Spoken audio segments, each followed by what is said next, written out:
My name's Peter O'Brien, Director of Murray-Darling Basin Futures, and I'm talking today to Dr. Brenda Dyack, a Senior Research Fellow in Murray-Darling Basin Futures, who's working on valuing environmental watering.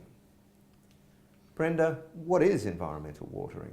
Environmental watering is water that's targeted at environmental goals, and the water comes from an environmental water bank that's been established to provide for the needs of the environment. Why do we need to value environmental water?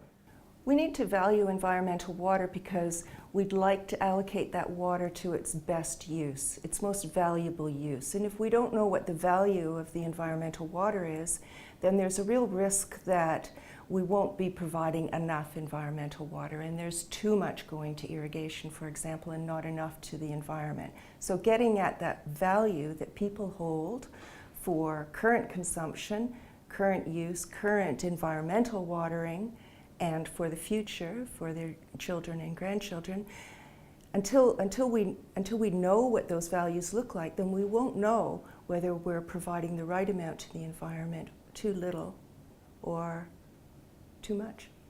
How can we go about valuing environmental water, and why is it important to do that?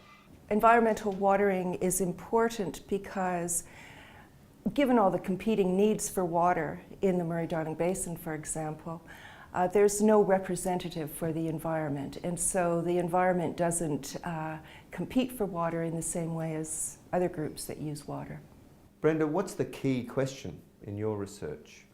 The key question in my research is to figure out how much people value water, and in particular environmental water, and understand how we can assess the trade-offs between using water in the environment and using water for alternative uses, like for community and urban water and irrigation.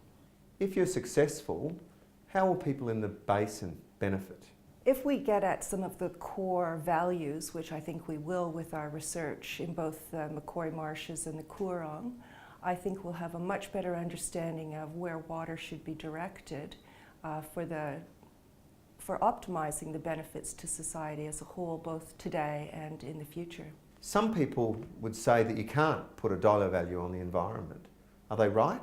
Well, the people who say that are absolutely right. But they're also wrong as well. They're absolutely right because there are some things like fresh air and biodiversity don't have a market value, and they can't be valued in the marketplace.